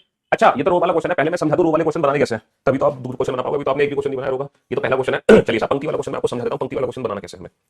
अच्छा क्वेश्चन क्या है? 10 पर्सन है, ABCD EFG HIJ are sitting in two rows with 5 person in each row in such a way that one person in the first row sit exactly opposite and facing a person in the second row, members of the first row facing north। मैंने फटाफट से within minute तो नहीं बोलूंगा, 10 second के अंदर पूरी information पढ़ ली। इंफॉर्मेशन क्या है कि 5 लोगों का फेस तो नॉर्थ में है और 5 लोगों का फेस साउथ में है ना। 5 लोगों का फेस तो बेटा नॉर्थ में है और 5 लोगों का फेस साउथ में है। अच्छा क्वेश्चन में ये बोला गया है जिन लोगों का फेस नॉर्थ में है, जिन लोगों का फेस नॉर्थ में है उसको हम बोल रहे हैं फर्स्ट रो, उसको पहली पंक्ति का नाम दिया गया है। और जो सेकंड है ना जिनका फेस साउथ में है, अच्छा ये जरूरी नहीं है कि पहली पंक्ति होगी, एग्जाम में पहली पंक्ति इसको भी बोल सकते हैं, एग्जाम में पहली पंक्ति इसको भी बोल सकते हैं। वो क्वेश्चन में गिवन होगा कि पहली पंक्ति फेस साउथ वाली है या फेस नॉर्थ वाली है, उससे फर्क नहीं पड़ता, है ना। चलिए साहब, अच्छा देखो जिन लोगों का फेस नॉर्थ में होगा ना उसके जो लेफ्ट और राइट हैंड होंगे वो हमारे अकॉर्डिंग होंगे, हमारे जो हमारा राइट हैंड होगा वो इसका राइट हैंड होगा, और जो हमारा लेफ्ट हैंड होगा वो इसका लेफ्ट हैंड होगा। लेकिन जिसका फेस साउथ में है, जिसका फेस साउथ में वो हमसे उल्टा है। अब जो हमारा राइट हैंड है वो इसका लेफ्ट हैंड होगा, और जो हमारा लेफ्ट हैंड है वो इसका राइट हैंड होगा। तो नॉर्थ वाले का तो दायां बायां हमारे अकॉर्डिंग होता है, साउथ वाले का जो दायां बायां होगा वो हमसे विपरीत होगा, ठीक है। अच्छा सर्कुलर फॉर्म और रो में अंतर क्या है? इन दोनों क्वेश्चन में डिफरेंस क्या है? बहुत बड़ा अंतर यह है कि सर्कुलर फॉर्म में क्या होता है, जितने लोग होते हैं सबको एक साथ बैठाते हैं और पहले व्यक्ति को अपनी मर्जी से कहीं भी बैठा के हम क्वेश्चन शुरू कर देते हैं। लेकिन रो वाले क्वेश्चन में हम पहले व्यक्ति को अपनी मर्जी से कहीं भी नहीं बैठा सकते। ऐसा नहीं कि पहले व्यक्ति को अपनी मर्जी से यहां बैठा के या यहां क्वेश्चन शुरू ना। सर्कुलर फॉर्म में तो हम पहले व्यक्ति को अपनी मर्जी से कहीं भी बैठा के क्वेश्चन शुरू कर सकते हैं, लेकिन रो वाले में ऐसा नहीं होता। तो रो वाले क्वेश्चन सॉल्व कैसे होते हैं? तो रो वाले क्वेश्चन में ना हमें लोगों को ना इंडिविजुअल बैठाना होता है अलग अलग, और उन्हीं से रिलेटेड इंफॉर्मेशन अगर आ रही है तो आपस में जोड़ते चले जाओ, वरना हर पॉइंट को अलग अलग बनाओ। कैसे? देखो B sits in the first row is to the immediately right of H. B जो है पहली पंक्ति में यानी कि बी यहां बैठा है, और ये किसके इमीडिएटली राइट हैंड पर है? एच के इमीडिएटली राइट हैंड पर है। तो मैं एच को यहां भी बैठा सकता हूं, यहां भी, यहां भी, यहां भी, चार जगह बैठा सकते हो। तो चार पॉसिबिलिटी तो बनाओगे, तो आप क्या करोगे? सिंगल पर्सन एच बैठाओगे, सिंगल अकेला। और इसके इमीडिएटली राइट हैंड पर कौन है? इसके इमीडिएटली राइट हैंड पर बी है। B is immediately right of H. B जो है एच के तुरंत दाईं ओर है, और हमें पता है जितने लोग फेस नॉर्थ होंगे उतने ही जस्ट इनके अपोजिट होंगे फेस साउथ करके। तो इस तरीके से पंक्ति वाले क्वेश्चन हमें बनाने हैं, हर पॉइंट को हमें अलग अलग सॉल्व करना है। हु बट किसके लिए? एच के लिए। H sits exactly opposite to D. H किसके ठीक विपरीत बैठा है, एच विपरीत बैठा है डी के, H sits exactly opposite to D. ठीक है जी। अब चलते हैं आगे, C is at the extreme end of the second row, C जो है दूसरी पंक्ति के किनारे पर है, दूसरी पंक्ति के किनारे पर, इन दोनों में से कोई भी सी हो सकता है, इन दोनों में से कोई भी सी हो सकता है, is second to the left of D, लेकिन जो सी है ना वो डी के सेकंड लेफ्ट पे है, और ऑलरेडी मैं डी को यहां बैठा चुका हूं, तो अब इसको अलग से नहीं बनाना है, अब ये इंफॉर्मेशन यही जोड़ दो कि डी के सेकंड लेफ्ट पे सी को बैठा दो, अगर डी का फेस साउथ में है तो इसका लेफ्ट किधर होगा, सर अगर इसका फेस साउथ में तो इसका लेफ्ट होगा हमारा राइट, तो इसका सेकंड लेफ्ट 1 2, इसके सेकंड लेफ्ट पे कौन है, सी। यहां तक आपको बात समझ आई कि नहीं, जल्दी से बताओ, इतनी सी बात समझ आई कि नहीं आई, सी को मैंने कैसे बैठाया बस इतना बता दो, सी को मैंने कैसे बैठाया, हाँ जी इतनी सी बात समझ आ गई, सी को मैंने डी के सेकंड लेफ्ट पे कैसे बैठाया बस इतना बता दो, हाँ इतनी सी बात आपको समझ आ गई, अगर इतनी सी बात आपको समझ आ गई, हाँ अगर इतनी सी बात आपको समझ आ गई तो हो गया काम। अच्छा सी किनारे पर बैठा, अगर ये किनारे पर बैठा है, ऊपर अभी 3 ही लोग हैं, जबकि ऊपर होने चाहिए 5 लोग, तो बाकी के जो 2 लोग हैं वो कहां आएंगे, सी किनारे पर, तो बाकी के 2 लोग यहां तो आ नहीं सकते, तो बाकी के 2 लोग यहां आएंगे, और देखो जितने लोग फेस साउथ करके बैठे हैं ठीक उतने ही लोग इनके विपरीत बैठेंगे फेस नॉर्थ करके। आगे बात समझ हो गए, 5 ऊपर 5 नीचे, बहुत बढ़िया। अब तो कुछ बचा ही नहीं है, अब तो आगे की इंफॉर्मेशन पढ़ो, इसी से जोड़ दो, खत्म हो जाएगा question. A is to the immediately right of D, A जो है वो डी के तुरंत दाईं ओर है, ए जो है इमीडिएटली राइट हैंड है डी का राइट बेटा हमारा लेफ्ट होगा, है ना, डी का इमीडिएट राइट हमारा इमीडिएट लेफ्ट, डी का तुरंत दायां हमारा तुरंत बायां, डी के इमीडिएटली राइट हैंड पर कौन है, A, and exactly opposite to F, and word किसके लिए है, ए के लिए, A is exactly opposite to F, A किसके विपरीत है, ए एफ के विपरीत है, ए एफ के विपरीत है, G sits exactly opposite to E, who word किसके लिए, ई के लिए, E is at one end of the second row, E जो है वो पंक्ति में एक किनारे पर बैठा है, ई जो है पंक्ति में एक किनारे पर है, कौन सी पंक्ति में बैठा, ई जो है दूसरी पंक्ति के किनारे पर है, दूसरी पंक्ति ऊपर वाली है, दूसरी पंक्ति का किनारा सिर्फ यही खाली है किनारे पर, और ई के सामने कौन बैठा है, ई के सामने बैठा है G, J doesn't sit at the end, J किनारे पर नहीं बैठा तो जे आएगा यहां, और बचा कौन आई, और ये अरेंजमेंट हो गई हमारी कंप्लीट, ये अरेंजमेंट हो गई हमारी कंप्लीट। तो रो वाले क्वेश्चन इस तरीके से सॉल्व करने हैं हमें, रो वाले क्वेश्चन इस तरीके से हमें डील करने हैं, ठीक है। हाँ जी, सीजीएल मेंस 2022 में पंक्ति वाले क्वेश्चन ज्यादा पूछे गए थे, हालांकि सर्कुलर वाले क्वेश्चन भी आए थे मेंस में, सीजीएल मेंस में, लेकिन रो वाले क्वेश्चन ज्यादा पूछे जाते हैं, सर्कुलर फॉर्म के बैंक में ज्यादा आते हैं, रो वाले नॉर्मल एग्जाम्स में आते हैं, ठीक है, लेकिन बिल्कुल बेसिक क्वेश्चन होते हैं, इसमें चिंता ना करो आप। चलिए अब आप 12वीं अरेंजमेंट को बनाओ, और अब 12वीं अरेंजमेंट को बनाओ फटाफट से, 12वीं अरेंजमेंट कहाँ है, चलिए साहब सॉल्व करो इस क्वेश्चन को, हिंदी में पढ़ना हिंदी में करो, इंग्लिश में पढ़ना इंग्लिश में करो, दोनों ही आसान है बेटा, दोनों ही टफ है, वो डिपेंड करता है प्रैक्टिस करके आपकी किसकी कितनी ज्यादा प्रैक्टिस है, दोनों ही आसान है दोनों ही टफ है, वो आपकी प्रैक्टिस पर डिपेंड करता है कि आपने कितनी प्रैक्टिस की हुई है, समझ रहे हो।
बना लिया बेटा क्वेश्चन, क्यों भाई, हो गया सॉल्व, चलिए साहब।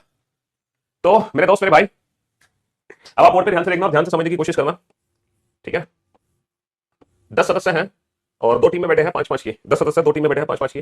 5 लोगों का फेस साउथ में है, 5 लोगों का फेस साउथ में है, और 5 लोगों का फेस नॉर्थ में है, 5 लोगों का फेस नॉर्थ में है। ठीक है, और हमारी दो टीम है एक्स और वाई। एक्स टीम के सदस्यों का मुख उत्तर दिशा में है, तो वाई टीम के सदस्यों का मुख दक्षिण दिशा में है। पहला पॉइंट है डी ए के दाईं ओर तीसरा है, और वर्ड किसके लिए है? डी के लिए। डी जी के एकदम सामने बैठा है।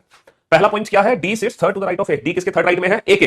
डी ए के दाईं ओर तीसरा है, समझ लो। तो पहले मुझे किसको बैठाना पड़ेगा? ए को बैठाना पड़ेगा ना। अच्छा, मैं ए को कहीं भी बैठा सकता हूं, फेस नॉर्थ या फेस साउथ, तो मेरी दो संभावनाएं बनेंगी। पहले मैं ए को फेस साउथ मान लेता हूं, और ए के दाईं ओर तीसरा डी है, ए का थर्ड राइट, ए का राइट हमारा लेफ्ट, एक दो तीन, ए के थर्ड राइट पर डी है ना। एंड वर्ड किसके लिए है? एंड वर्ड किसके लिए है? डी के लिए। D sits exactly opposite to G. और वर्ड किसके लिए? डी के लिए। डी जी के एकदम सामने है। डी किसके सामने है? एकदम। डी किसके सामने? एकदम जी के। अच्छा, ये तो एक संभावना थी जिसमें मैंने ए को फेस साउथ माना, मैं ए को फेस नॉर्थ भी मान सकता हूं। और ए के दाईं ओर तीसरा डी है, ए का थर्ड राइट, एक दो तीन, ए के थर्ड राइट पर डी हो गया। और डी किसके सामने है? डी जी के सामने है। तो दोनों ही संभावनाएं हमने अलग अलग बना ली।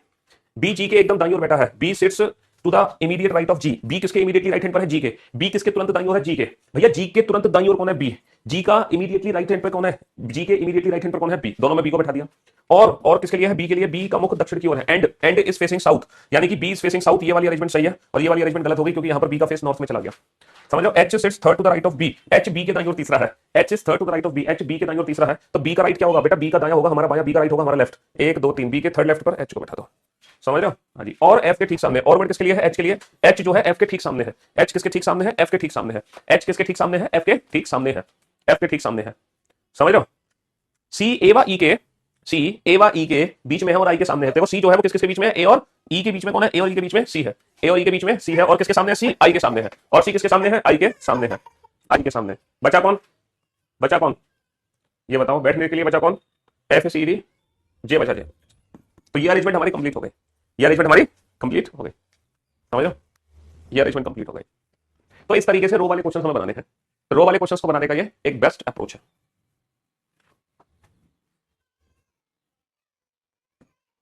चलिए साहब, अब इस क्वेश्चन को बनाओ और मोहर लगाओ कि हाँ, रो वाले क्वेश्चंस अब आप अच्छे से बना सकते हो। ठीक है, हो सकता है इस क्वेश्चन को सॉल्व करने के लिए पॉसिबिलिटी की जरूरत पड़े।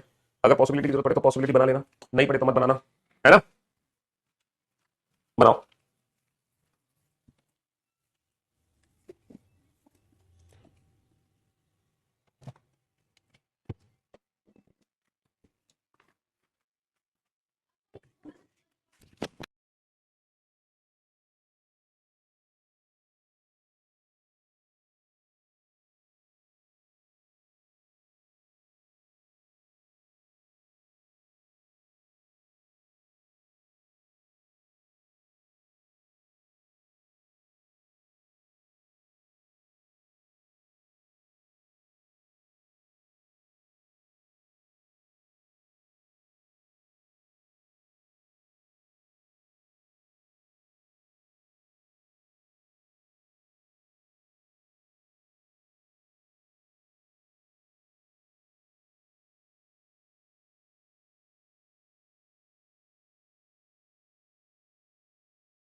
ऐसा कुछ बच्चों ने तो बना भी लिया, गजब, बहुत बढ़िया, बहुत बढ़िया।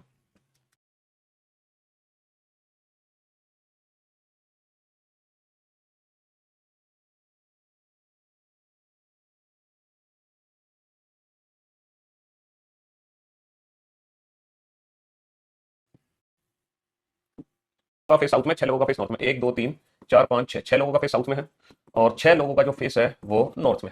6 लोगों का फेस साउथ में, 6 लोगों का फेस नॉर्थ में है। ठीक है जी। पहला पॉइंट है A sits third to the right of D, neither A not D sits an extreme end. अच्छा, हमें ये बताया गया है कि जो पहली पंक्ति है उसमें P Q R S T B बैठे हैं and all of them are facing south. ये पहली पंक्ति है, ये दूसरी पंक्ति है और इसमें जो लोग बैठे हैं वो बैठे हैं P Q R S T B और इसमें जो लोग बैठे हैं वो बैठे हैं A B C D E F, A B C D E F. A sits third to the right of D, A किसके थर्ड राइट पर है, डी के। तो मैं डी को बैठाऊंगा बेटा, डी को मैं यहां नहीं बैठा सकता, इसका थर्ड राइट नहीं है, डी को मैं यहां नहीं बैठा सकता, इसका थर्ड राइट नहीं है, डी को मैं यहां नहीं बैठा सकता, इसका थर्ड राइट नहीं है, डी को मैं यहां बैठा सकता हूं, यहां बैठा सकता हूं, यहां। तो हम क्या करेंगे, सिंगल पर्सन डी को बैठाएंगे, सिंगल पर्सन डी को बैठाएंगे। बहुत बढ़िया, हमने बैठा दिया।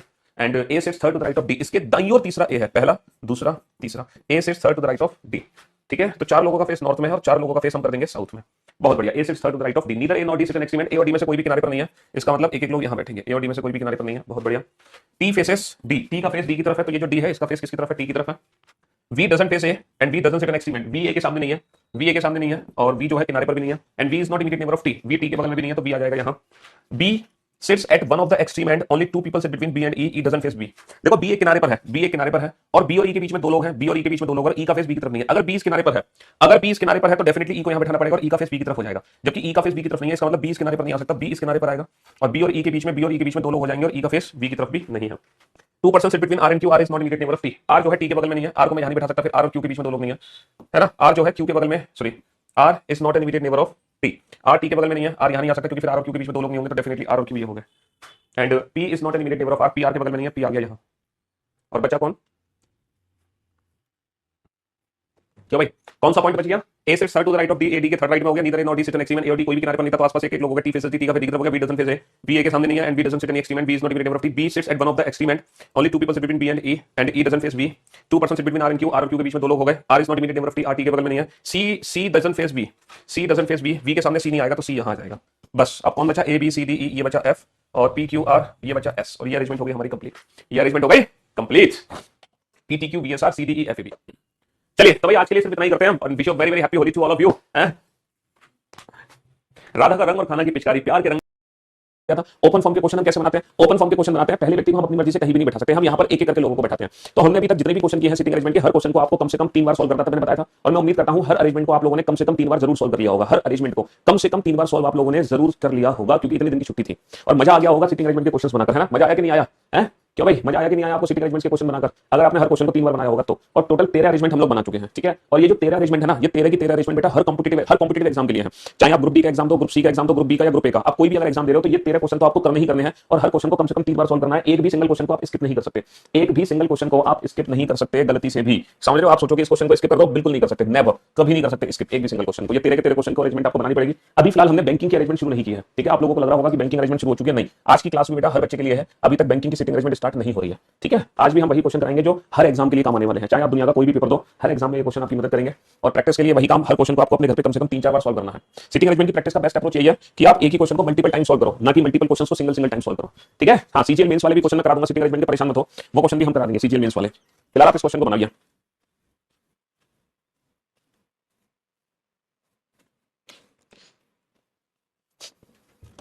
जल्दी से बनाइए, वीडियो से कोई प्रॉब्लम नहीं होती भाई, वीडियो से क्या प्रॉब्लम होगी।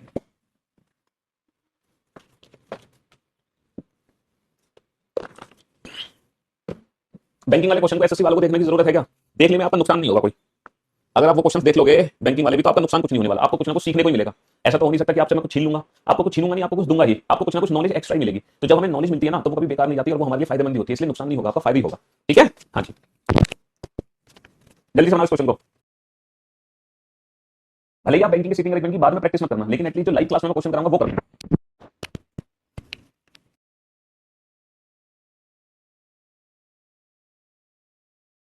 कैसे नोट्स कैसे बनाए नहीं समझ आ रहा तो बेटा बुक ले लो मेरी, बुक में प्रॉपर नोट्स बने हुए हैं सारी डिटेल फॉर्मूला अप्रोच कंसेप्ट के साथ।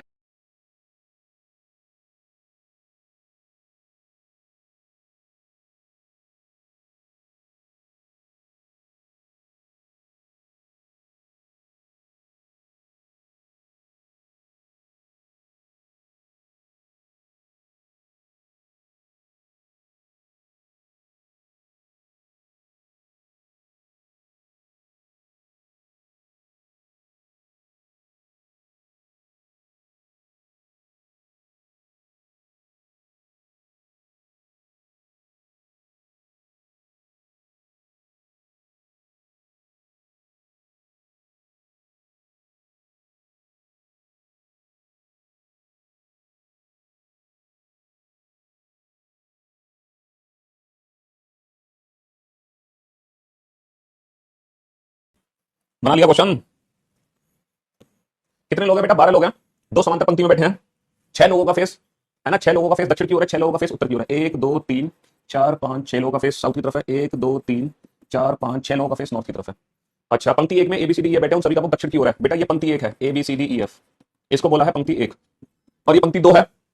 पंक्ति दो में कौन कौन बैठा है? पंक्ति दो में बैठा है PQRSTV।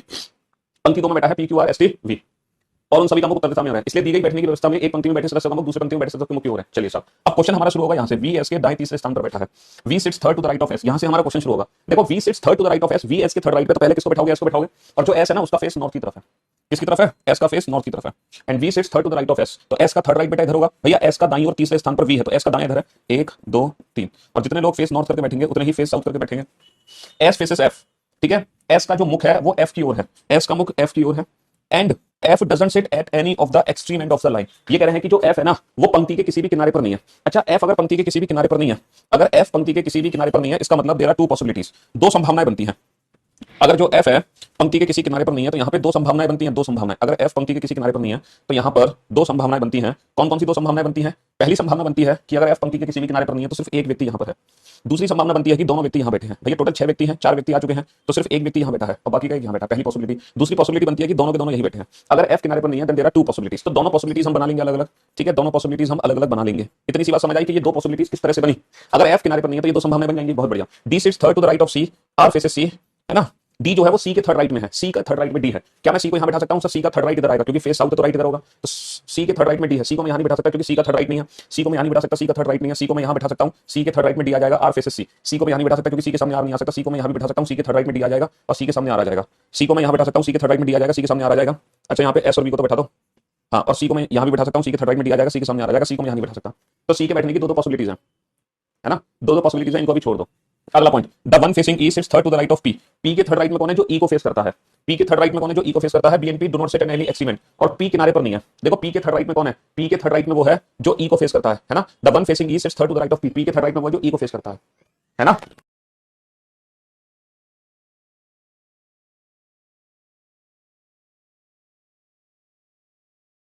हाँ जी, पी के थर्ड राइट में वो है जो ई को फेस करता है। तो पी को मैं यहां नहीं बिठा सकता क्योंकि पी का कोई थर्ड राइट नहीं आ सकता। पी को मैं यहां नहीं बिठा सकता क्योंकि कोई पी का थर्ड राइट नहीं है ना। पी को मैं यहां नहीं बिठा सकता क्योंकि पी किनारे पर नहीं है ना। पी को कहां बिठाओगे? जरा ध्यान से देखना बेटा। पी को मैं यहां नहीं बिठा सकता, पी का थर्ड राइट नहीं है। पी को मैं यहां नहीं बिठा सकता, पी का थर्ड राइट नहीं, पी किनारे पर आएगा नहीं। तो जो पी के थर्ड राइट में है, जो पी के थर्ड राइट में है, वो किसको फेस करता है बेटा? वो ई को फेस करता है। तो यहां पर कौन आएगा? यहां पर ई आएगा। और अगर ई यहां पे आएगा तो डेफिनेटली सी यहां आ गया, सी के सामने आ गया, और सी का जो थर्ड राइट है वहां पे डी आ गया। देखो, पी के थर्ड राइट यहां नहीं, पी यहां नहीं आएगा क्योंकि पी का कोई थर्ड राइट नहीं है। पी यहां नहीं आएगा, पी का कोई थर्ड राइट नहीं है, पी किनारे पर नहीं आएगा। तो पी ये है, जो पी का थर्ड राइट है वो ई को फेस करता है, तो यहाँ पे ई आएगा बेटा। ई यहाँ पे ई आएगा, जो पी का थर्ड राइट है वो ई को फेस करता है। तो अगर ई यहां आ गया तो डेफिनेटली सी यहां आएगा, सी के सामने आर है, सी के थर्ड राइट पे कौन है? सी के थर्ड राइट पे डी है। तो बेसिकली यहाँ पर हम पहले सी को नहीं बैठा पाए, हमें किसको बैठाना पड़ा? पी को बैठाना पड़ा। अच्छा, और अच्छा, बी किनारे पर नहीं है तो बी आ जाएगा, यहाँ लिखा हुआ ना BNP do not sit at extreme, तो बी और पी दोनों में से कोई यहाँ आ जाएगा। मतलब बी यहाँ कहीं भी आ जाएगा, पी तो किनारे पर ही नहीं, बी। तो यहाँ पर बचा कौन? A. T is not an immediate neighbour of V. T जो है वो वी का इमीडिएट नेबर नहीं है, तो टी यहाँ आ गया, बचा कौन? क्यू। टी वी का इमीडिएट नेबर नहीं है, टी यहाँ आ गया, बचा कौन? क्यू। चलिए साहब, A is not an immediate neighbour of C. A C के बगल में नहीं है, तो बेटा ए सी के बगल में नहीं है, ये अरेंजमेंट सही हो गई। लेकिन इस अरेंजमेंट में हमारी मजबूरी है कि हमें ए को सी के बगल में ही बैठाना पड़ेगा, इसलिए ये अरेंजमेंट हमारी गलत हो गई। इसलिए ये अरेंजमेंट हमारी गलत हो गई। तो फाइनली जो परफेक्ट अरेंजमेंट है वो है डीवीएफ सीईए और टीपीएस आरक्यूबी, है ना। केवल कवलजीत ने इस क्वेश्चन का एकदम परफेक्ट आंसर दिया है। कांग्रेचुलेशन कवलजीत, आपको मिलता है 1 लाख रुपए का उधार इनाम। आज तो मैं उधार इनाम दे रहा हूं, लेकिन कल लाइव भी तो कॉन्टेस्ट में मैं एकदम नगद इनाम दूंगा। ठीक है, तो कल आप लोगों को मिलेगा एकदम नगद इनाम। तो लाइव भी तो कॉन्टेस्ट कल शाम को 5 बजे आप जरूर खेलें मेरे साथ। ठीक है, जहां आपके पास, ठीक है, आपको 3 बार मौका मिलेगा क्वेश्चन के आंसर देने के, 3 बार मौका मिलेगा आपको इनाम जीतने का, 3 बार, समझ लो, 3 बार पूरा मौका मिलेगा आपके पास इनाम जीतने का।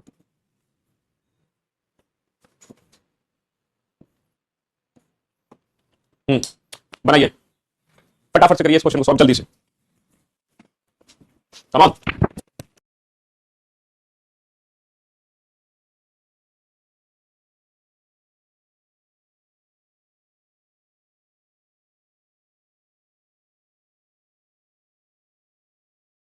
लाइव जी तो कॉन्टेस्ट में जो कमेंट चलेंगे ना, वो लाइव कमेंट चलेंगे, वो कमेंट्स आप लोग देखोगे, और आप जैसे कमेंट करोगे आपका कमेंट आपकी स्क्रीन के सामने होगा। इस यहाँ पर ऐसा नहीं है कि डिले हो जाएगा, आपका आंसर पहुंचने में समय लग जाएगा, ऐसा कुछ नहीं होगा। यूट्यूब पर, हाँ, मैं अपने यूट्यूब चैनल पर प्रैक्टिस, जैसे कि मैंने आपसे बोला था, होली के बाद हम अपने यूट्यूब चैनल पर प्रैक्टिस कराएंगे। तो बेटा मंडे से मैं अपने यूट्यूब चैनल पर आप लोगों के लिए प्रैक्टिस सेशन लेकर आ रहा हूँ। वही जो चैप्टर वाइज प्रैक्टिस में आपको करा रहा था वही। और एक और खुशखबरी आपके लिए ये है कि रीजनिंग की प्रैक्टिस के साथ साथ, है ना, इंग्लिश की भी topic wise basic practice Arun Gautam sir मेरे चैनल पर मंडे से लेने वाले हैं, समझ रहे हो। तो आपको रीजनिंग के साथ साथ इंग्लिश की भी प्रैक्टिस मिलेगी टॉपिक वाइज मेरे यूट्यूब चैनल पर। तो मंडे से ये दोनों प्रैक्टिस शुरू होने वाली है। कमर कस लो सारे बच्चे।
नीचे का नाम रखा हुआ है वही तो बोर्ड पे ध्यान से देखना, ध्यान से समझने की कोशिश करना।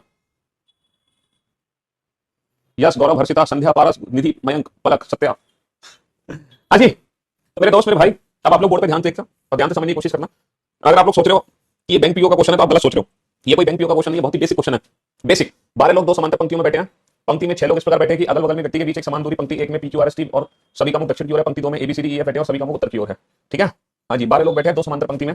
1 2 3 4 5 6 लोगों का फेस साउथ में, 1 2 3 4 5 6 लोगों का फेस नॉर्थ में है।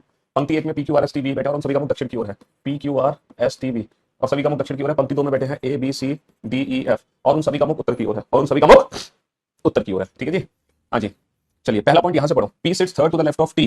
पी जो है वो टी के बाएं तीसरे स्थान पर है। P sits third to the left of T. तो पहले हम सिंगल पर्सन टी को बैठाएंगे। अच्छा, टी को हमें कहां बैठाना है? फेस साउथ करते हुए।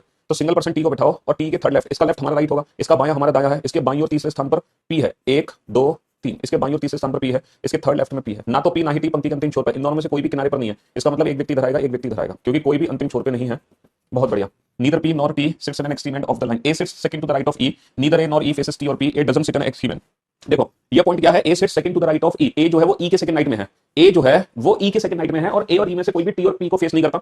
और जो A है वो किनारे पर भी नहीं बैठा है ना, A जो है वो किनारे पर नहीं है। तो बेटा E के सेकंड राइट में कौन है? A। मैं E को यहां नहीं बैठा सकता, E के सेकंड राइट में A नहीं आ सकता। मैं E को यहां नहीं बैठा सकता, E के सेकंड राइट में A नहीं आ सकता। मैं E को यहां नहीं बैठा सकता, E के सेकंड राइट में A नहीं आ सकता, क्योंकि A किनारे पर नहीं है। मैं E को यहां नहीं बैठा सकता क्योंकि E के सेकंड राइट में A नहीं आ सकता, क्यों? क्योंकि A जो है वो P के सामने नहीं है। मैं E को यहां नहीं बैठा सकता क्योंकि E T के सामने नहीं है। E और A में से कोई भी T और P के सामने नहीं है। तो 100% E सिर्फ और सिर्फ यही आ सकता है, इसके अलावा कहीं नहीं आ सकता। E के सेकंड राइट में कौन हो गया? E के सेकंड राइट में A हो गया।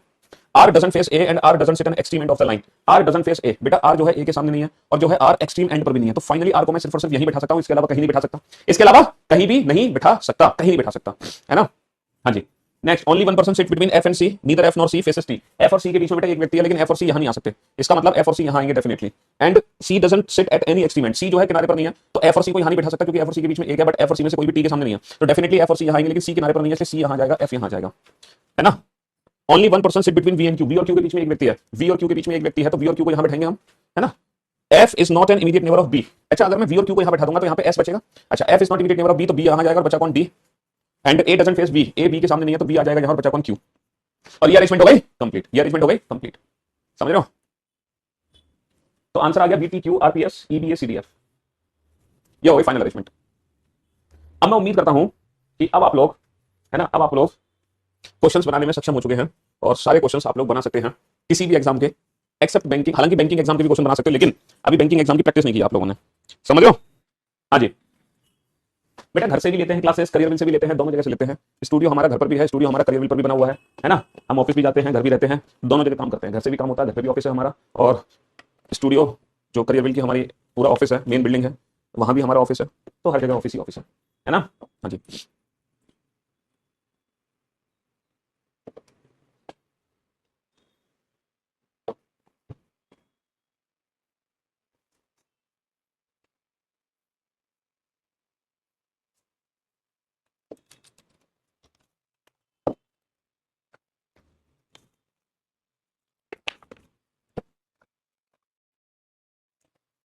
नोट्स में प्रैक्टिस है।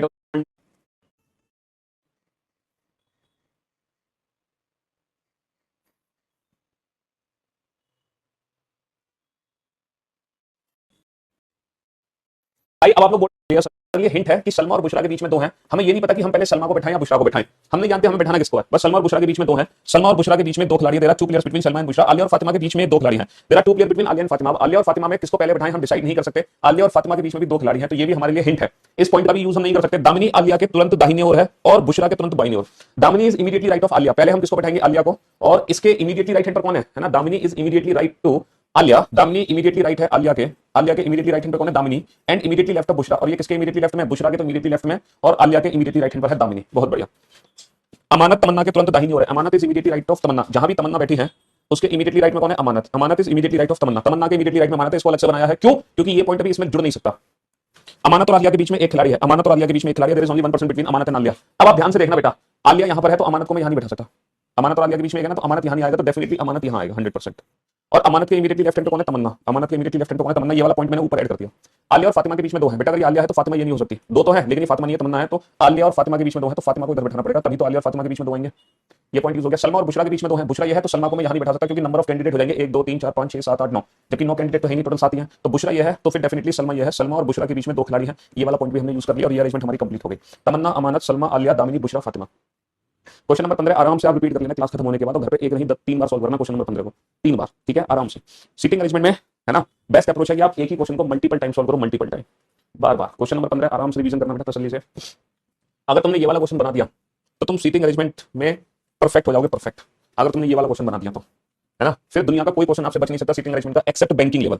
बैंकिंग लेवल को छोड़कर दुनिया का किसी भी एग्जाम का क्वेश्चन आ जाए बेटा, बुक की जो लिंक है मेरे यूट्यूब चैनल से उठा लो, मेरे यूट्यूब चैनल की किसी भी वीडियो को खोल लो, उसकी डिस्क्रिप्शन में मेरे बुक्स की लिंक मिल जाएगी, आपको वहां से आप परचेस कर सकते हो, है ना। बनाओ इस क्वेश्चन को, बनाओ। क्वेश्चन नंबर 16 में इनकी डायरेक्शन नहीं दी गई थी, तो बाय डिफॉल्ट हम सबकी डायरेक्शन नॉर्थ मान लेते हैं। अगर रो वाले क्वेश्चंस में आपको डायरेक्शंस नहीं दी गई हैं तो बाय डिफॉल्ट सबकी डायरेक्शन एक ही मान लो, समझ लो, नॉर्थ फेसिंग करते हुए। अगर तुमने, ये तुम्हारा टेस्ट है बेटा, दुनिया का हर क्वेश्चन सॉल्व कर दोगे अगर तुमने ये वाला क्वेश्चन सॉल्व कर दिया तो। सिटिंग अरेंजमेंट फिर तुम्हारे बाएं हाथ का खेल होगा, किस हाथ का खेल होगा? बाएं हाथ का। सिटिंग अरेंजमेंट तुम्हारे बाएं हाथ का खेल होगा फिर ये वाला क्वेश्चन तुमने बना दिया तो।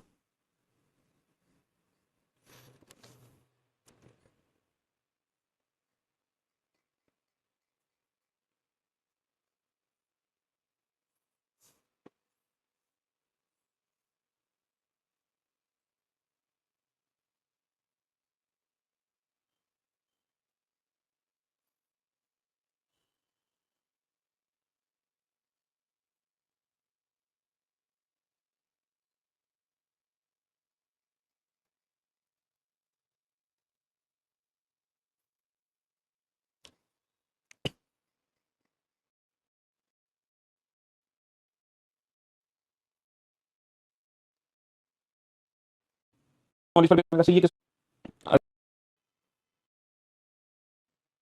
बात आएगा स्टेटमेंट एजम्पशन में, तो पहली बार पढ़ने पर जो समझ आ जाए वो आंसर टिक कर दो, बात खत्म। चलिए साहब, तो क्वेश्चन क्या है, 8 प्लेयर्स हैं, है ना, और वो एक सर्कुलर टेबल के चारों तरफ बैठे हैं। 3 of them are facing the centre, 5 of them are facing opposite to the centre. भैया 5 लोगों का फेस सेंटर की तरफ है, सॉरी 3 लोगों का फेस सेंटर की तरफ है और 5 लोगों का फेस सेंटर के बाहर है। 5 लोगों का फेस सेंटर के बाहर है, 1 2 3 4 5 6 7 8। 3 of them are facing centre and 5 of them are facing opposite to the centre. 5 लोगों का फेस सेंटर से बाहर है। 2 person are sitting between D and A. D और ए के बीच में 2 लोग हैं, अब पता नहीं डी और ए को हम कहां बैठाएं क्योंकि उनका तो फेस भी नहीं पता हमें। And 2 person are sitting between B and A. चलो पॉसिबिलिटी बना लेंगे और क्या करेंगे। देखो डी और ए के बीच में 2 लोग हैं, डी और ए के बीच में 2 लोग हैं। अगर मैं डी को यहां बैठाता हूं, डी को तो कहीं भी बैठा सकते हैं पूरी अरेंजमेंट में, पहले व्यक्ति को तो हम कहीं भी बैठा सकते हैं। अगर डी यहां है तो एक ही 2 संभावना है, अगर डी यहां है तो एक ही 2 संभावना है, 1 2 3 4 5 6 7 8। अगर डी यहां है तो ए लेफ्ट में भी आ सकता है और ए राइट में भी आ सकता है, तो मैंने दोनों संभावनाएं बना ली, ए को लेफ्ट में भी राइट में भी। अच्छा बी और ए के बीच में भी 2 लोग हैं, अगर ए यहां है तो डेफिनेटली बी फिर यहां नहीं होगा, बी यहां होगा क्योंकि बी और ए के बीच में 2 लोग हैं। अगर ए यहां है तो बी यहां नहीं होगा, फिर डेफिनेटली बी यहां होगा, बी और ए के बीच में 2 लोग हैं। पहले तो आप ये देखो, आपको ये 2 पॉसिबिलिटी समझ आई कि नहीं आई, जल्दी से ध्यान दो बेटा, ये 2 पॉसिबिलिटी आपको समझ आई कि नहीं आई, जल्दी से।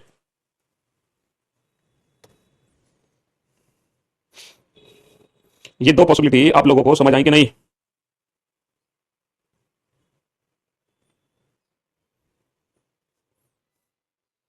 जल्दी से बताओ,